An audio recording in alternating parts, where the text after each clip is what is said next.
The people who do the acting and who are like geniuses at their craft, they can only do that in a society where somebody else is making sure the lighting is exactly right. Are you on? Which side are you on?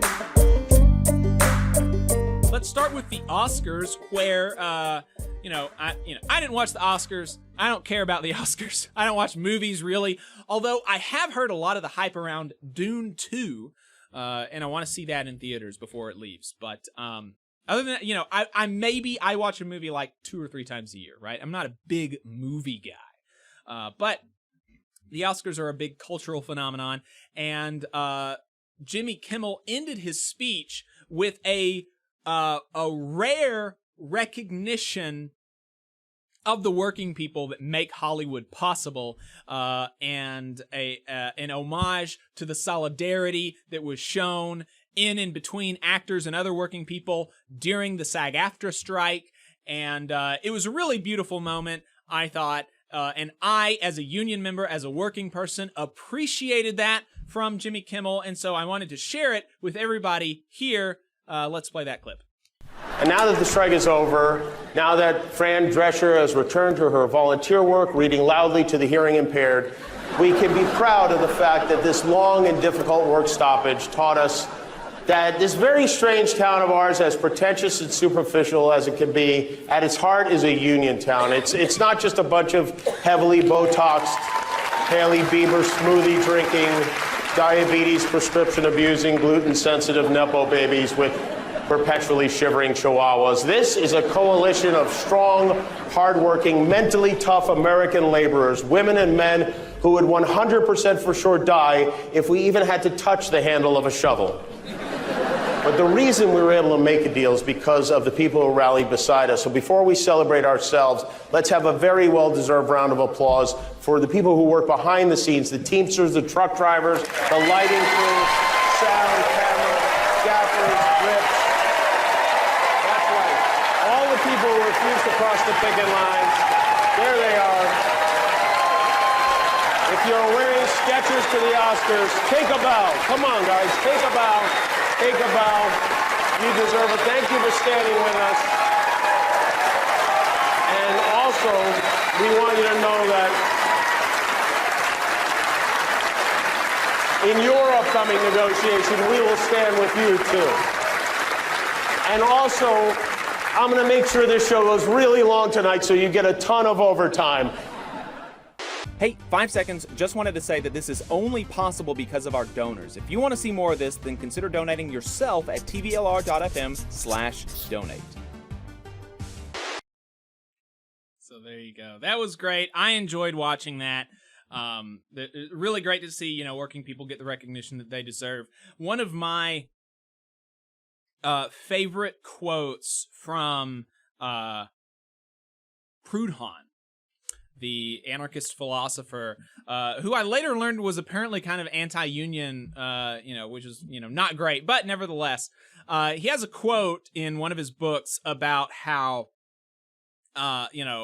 basically kind of arguing for, a much more equal distribution of resources, and even, making the kind of devil's advocate case, as I understood it, for totally equal compensation for everybody doing everything, which I don't think would, make the most sense in terms of incentives, but just on a deserts level. Like, do you deserve the same?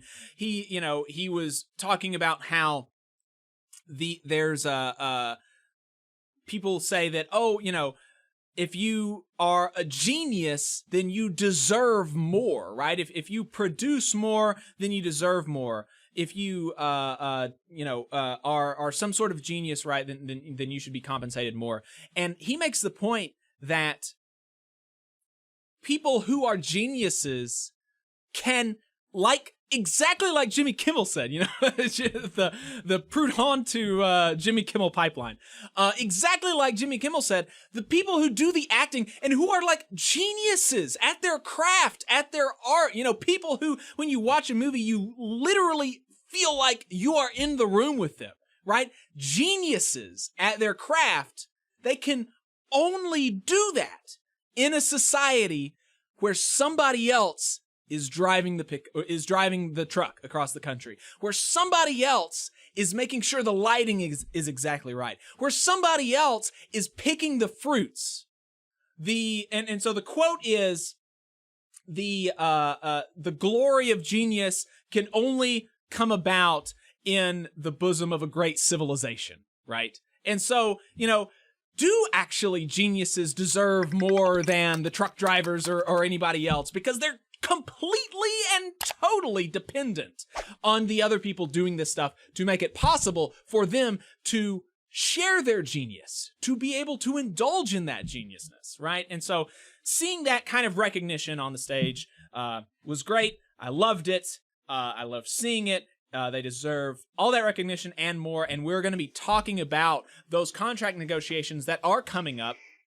Some of the working crafts have already come to a tentative agreement, is my understanding, but IATSE is going to be beginning their negotiations soon, and the Teamsters are in the middle of negotiations. I'm not sure, but I believe IATSE's already started as well. Okay, yeah, so we're going to be, we want to talk to somebody from IATSE about those negotiations here soon. So if you're in IATSE and you're affected by these Hollywood negotiations, reach out to us. We would love to talk to you or somebody else about them, and same for the Teamsters. We want to know more about what y'all do and what y'all are asking for in these contract negotiations, and it's great to see a commitment from SAG-AFTRA to support y'all in the event that y'all need to go on strike. Absolutely. Yeah, I'd love to see the crew behind the scenes getting some love. Always appreciate that. So yeah, appreciate Jimmy Kimmel for doing that. You just saw a clip from the Valley Labor Report. We are live every Saturday morning from 9:30 a.m. till 12:30 p.m. And we pride ourselves on keeping all of our content free to everybody so that we can talk to as many working folks as possible. If you support the work that we're doing, you think that it's important, you think that it's good, then consider making a monthly contribution to the project, and you can do that on our website, tvlr.fm.